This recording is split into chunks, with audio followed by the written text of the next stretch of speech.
Well, hey everybody, it's 2 days before Christmas. Wintertime all across the Northern Hemisphere. What do you do when you live in a place that you can't play golf in the wintertime? It's the perfect time to fix your golf swing and fix your fundamentals. And I'm going to show you some great drills that if you'll do these all winter long, that you're going to come out in the spring with a better golf swing. So let's get going. Well, I'm at my parents' house. I arrived today. And knowing that coming up here that I wanted to do a video down here in their basement. They've got a great basement for golf, okay? Great basement for a lot of things. My dad's woodworking shop is over here. Back where my mom's got a sewing table, a desk, a computer, big space. But awesome that it has 10-foot ceilings. So you can come down here and do whatever you want to do. And you can see that my father has a net down here, a mat that he can come down and hit balls. It's been down here since they've been living in the house. So great place for me to show you guys some awesome drills. Before we get going, do me a favor, hit that subscribe button for me, okay? Give me a thumbs up, and let me show you the first drill that I want you to do. So my first drill is going to be a little variation on my favorite pivot drill. And if y'all have seen any of my videos, pivot drill, I get you to cross your arms over your shoulders, learn to rotate your body in the backswing, getting your upper body over your back foot, and then rotate forward. I've got a little variation on this one that's fantastic to do indoors, and it uses a chair. And you want a chair that the back of the chair is just high enough so that when you get set up in your posture, that your rear end is just lightly on that chair. And I'm going to pull the camera up here and give you a close-up in just a minute of what we're doing. But here's what I want. This is going to teach your hips when to move and how to move in the backswing and starting that downswing, okay? So in my backswing, I want to rotate my upper body so that I pull my left butt cheek off that chair. My right one is still on the chair. But as I'm turning, I am pulling my left butt cheek off that chair. Now, here's where the good part happens. I'm going to hold my turn in my shoulders, and I'm going to take my left butt cheek and I'm going to stick it back on that chair. And you may hear me grunting a little bit because this really winds you up tight. My upper body is holding, my lower body is starting to go forward. It's now resisting against my upper body, winding me up tight so I can go fast. So here's what it's going to look like. Left butt cheek comes off the chair in the backswing, hold my shoulders, put my rear end back on that chair, and then come forward, letting my right butt cheek come off that chair. Okay, so I'm at address. Both butt cheeks are touching the chair. I make my backswing. My left one has now come off the chair. I hold my shoulders and I put my left cheek back on that chair, then come forward. Now let me show you from face on. And this is a great drill to really figure out the sequencing of your pivot. And the lower body really winds us up in the backswing. The lower body unwinds us going forward. So here I am, both rear end cheeks on the chair. Rotate back, pulling my left butt cheek off the chair. Hold my shoulders, stick my left cheek back on the chair. And man, I'm telling you, that gets you so tight. So here we are. Put it back on the chair, then go forward. Okay, let's go to my next drill. All right, this is one of my favorite drills, period, whether you're indoors or outdoors. And if you've seen some of my videos before, you may have already seen this one. This one's going to work on getting our shaft to move on plane, okay? Getting our club face in a really good square position at the top of the backswing. I've got a stick on the ground. It's kind of back here about even with my toes, okay? It's parallel to what would be my target line. And all I want to do is I want to use my pivot and I want to move my golf club to where when it's parallel to the ground, it's right on top of that alignment stick, perfectly on plane. I want to make sure that the face of the golf club or the leading edge of the golf club matches my spine, dead square. Okay, now from here Right elbow bends, left wrist hinges.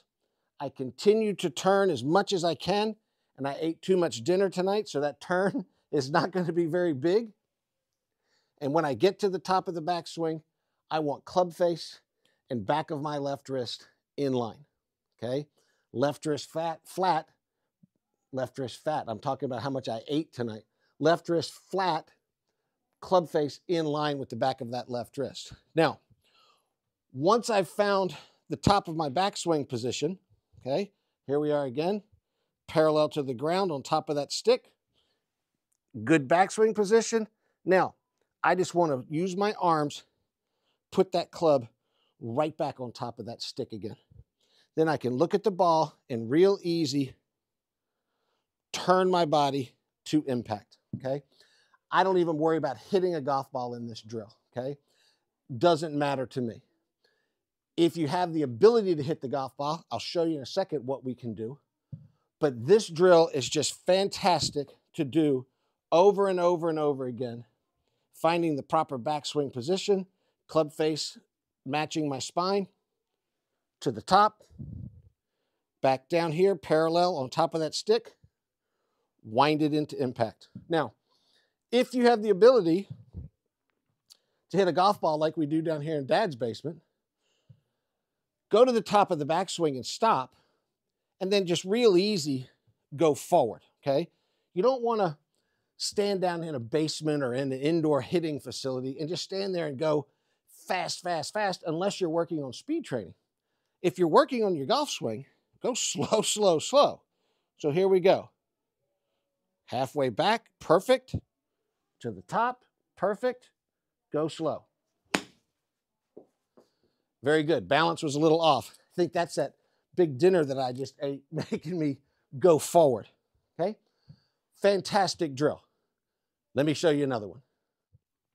What you can see from this angle, what this area is used for in the basement, probably about the last 3 or 4 sets of irons that my dad has had.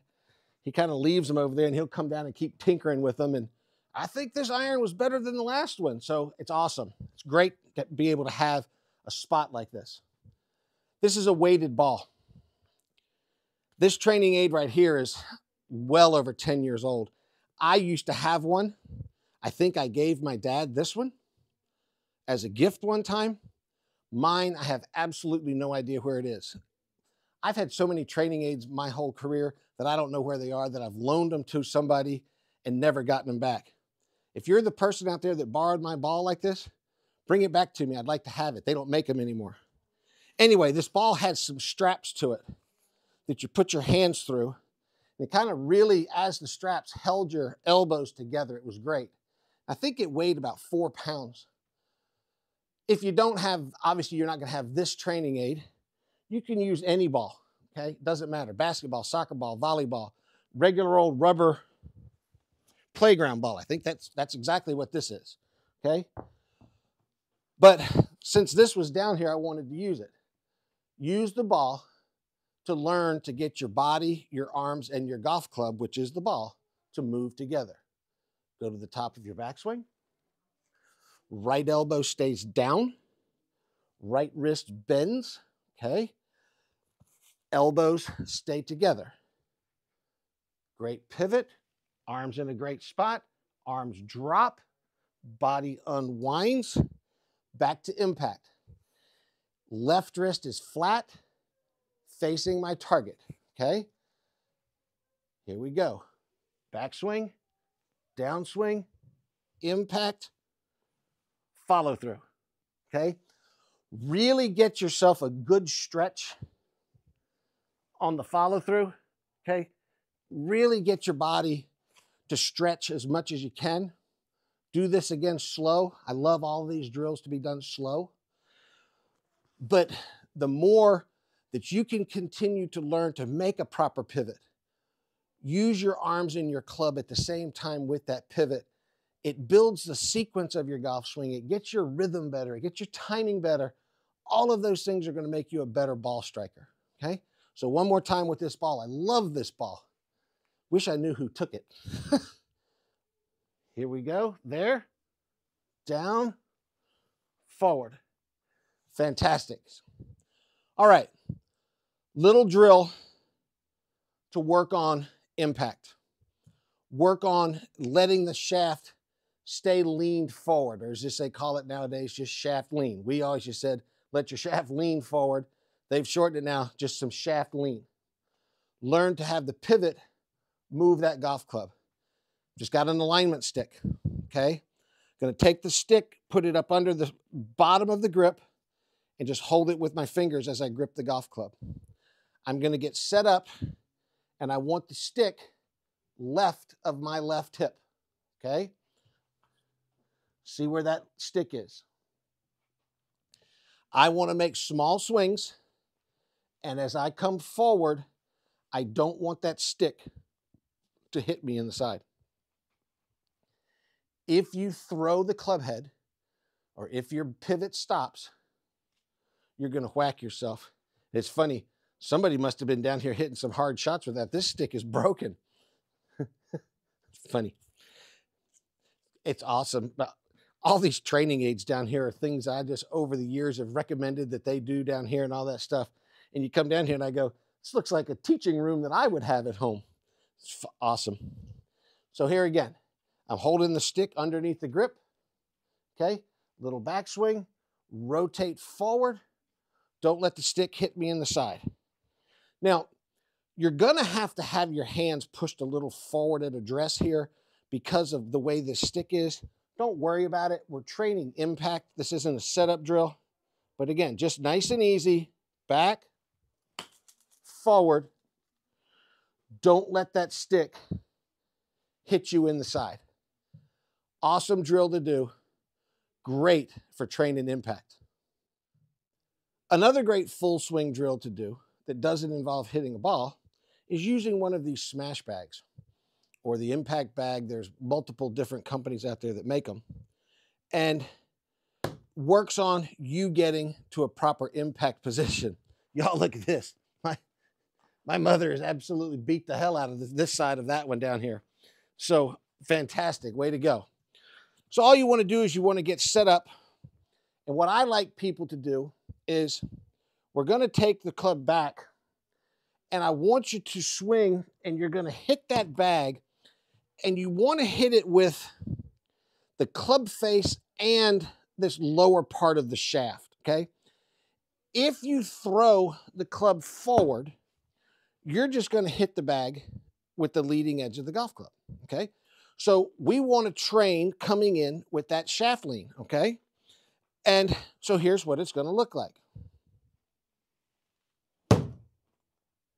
Okay, now I really like my students, and this is a great drill for juniors, to when they do this drill, I always tell them I want them to stick that club into the bag and leave it there. I want them to really feel that their chest has turned into that bag. If you're doing it with just a lot of arms, you're going to hit that bag and your arms are going to keep going, and that golf club will come up over top of that bag. So really feel like you're going to take that club, you're moving it with your chest, with your pivot, and you're just going to stick it right in that bag, okay? Then as you get the feel of it, start off nice and slow and easy. You can start going a little bit harder, okay?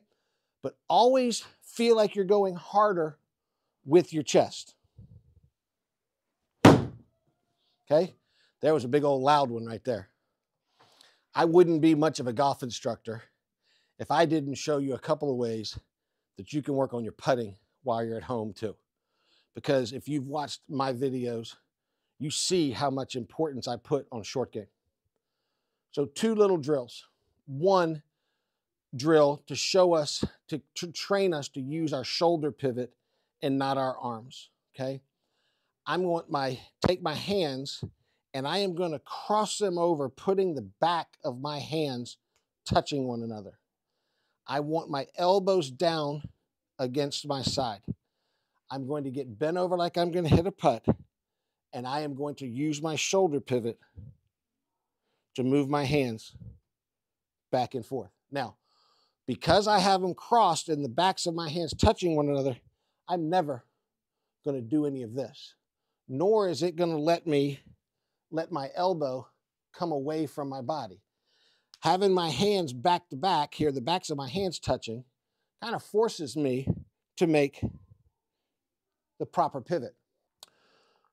So one other little component that you can add to this drill is if you have the ability to put yourself into a door jamb in a doorway, get your left hip up against that door jamb. And I've even got my left leg up against that door jamb. Get in your posture and now make your shoulder pivot. With your leg up against this door, it makes your lower body where it won't move. You're not going to get any knee motion back and forth, nor your hips going to move incorrectly. So up against the door jamb, backs of my hands together, elbows by my side, learn to rock my shoulders back and forth. Awesome. Okay, here's a great one that, again, I have used in a video before, but I love it. Dad just has a wooden yardstick down here. Mine's funny. Mine come from Home Depot that I've used. He got his at Lowe's. And it's a double-sided yardstick. And I'll show you why having that double-sided is really nice here in a minute. Big black circle right on the 18-inch mark. So that's half of that yardstick. He's got a line every 4 inches on both sides of the middle. So all you want to do is get in here and learn to make a balanced stroke. 4 inches back, 4 inches forward. 4 inches back, 4 inches forward. Boy, I haven't used a blade putter in a long time. I used to putt with this exact putter. Hard to swing it online. Now, I'm going to go 8 inches back and 8 inches forward. 8 inches back, 8 inches forward. 8 inches back, 8 inches forward. Repeat swings, strokes over and over and over again, learning to balance your putting stroke. Okay, the cool thing about having the double-sided yardstick is on this side, he's got the lines at 6-inch increments, okay? So I can get in here and get set up. 6 inches back, 6 inches forward. 6 inches back, 6 inches forward. 12 back, 12 forward. 12 back, 12 forward. Put a ball in here. 6 inches back, 6 inches forward. I hope y'all enjoyed watching this video as much as I enjoyed making this video. I love it when I come to Mom and Dad's house, coming down here in the basement and messing around with all this stuff because Dad has it out here. Mom has her stuff out here, okay? This is a place where they come down and just work on things. And if you have a place at home that you can do the same, it makes great, great sense. It's also great when I come over here and Mom's fed us a big meal to come down here and work off a little bit of that big meal. Makes you sleep a little easier, or it gives you more room to go get another cookie. I'm not real sure which one. Well, I would like to wish everybody a very Merry Christmas and a happy holiday season. This video will be published probably on Christmas Eve. I'll try and get another video out sometime between Christmas and New Year's. So please look forward to that one. And again, if you're new to my channel, hit that subscribe button. Wish me a Merry Christmas and tell me where you're wishing me a Merry Christmas from. I would love to know. Thanks a lot, y'all. Merry Christmas.